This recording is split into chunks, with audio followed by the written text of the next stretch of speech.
Uber CEO Dara Khosrowshahi reportedly learned about a large data breach at the ride-hailing service 2 months ago and informed potential investor SoftBank before making the incident public.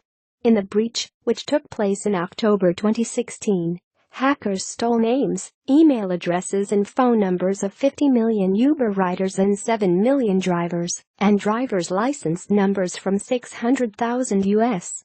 Uber drivers, Khosrowshahi said Tuesday on Uber's blog. Tokyo-based telecom and internet company SoftBank already knew.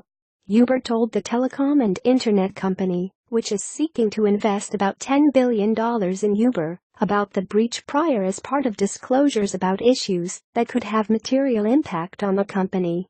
We informed SoftBank that we were investigating a data breach, consistent with our duty to disclose to a potential investor, even though our information at IMN at the time was preliminary and incomplete, the company said in a statement Friday.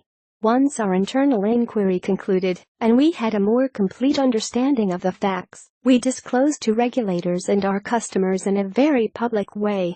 SoftBank is seeking a deal which would amount to a 14% stake in the privately held Uber. In his Tuesday statement, Khosrowshahi, who took over as Uber CEO in August 2017, did not say when he learned about the breach. The Wall Street Journal, citing unnamed people familiar with the situation, reported Thursday that Khosrowshahi learned of the breach in September. Uber declined to comment on that report. In an earlier statement, Khosrowshahi, the ex-Expedia CEO brought in to clean up the fast-growing company that was hobbled by a toxic corporate culture and ethical lapses, had expressed surprise that the hack was only coming to light now. You may be asking why we are just talking about this now, a year later. I had the same question, Khosrowshahi wrote. He said that a year ago, Uber had taken immediate steps to secure the data and shut down further unauthorized access by the individuals, including assurances that the downloaded data had been destroyed.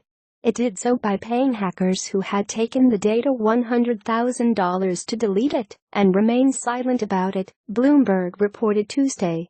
Uber declined comment on the report. Its delay in informing the public and the unusual move of paying off hackers had already raised the ire of some regulators. The New York State Office of the Attorney General has opened an investigation into the breach, and a suit seeking class action status was filed in federal court in California.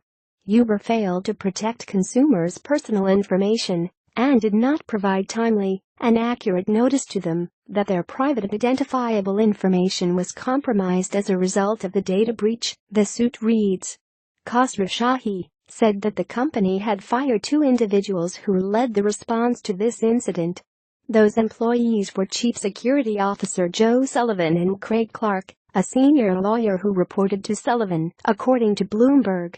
The company has notified its drivers who had their license numbers stolen and is providing protection against credit and identity theft, Khosrowshahi said. As for Uber customers, he said, while we have not seen evidence of fraud or misuse tied to the incident, we are monitoring the affected accounts and have flagged them for additional fraud protection.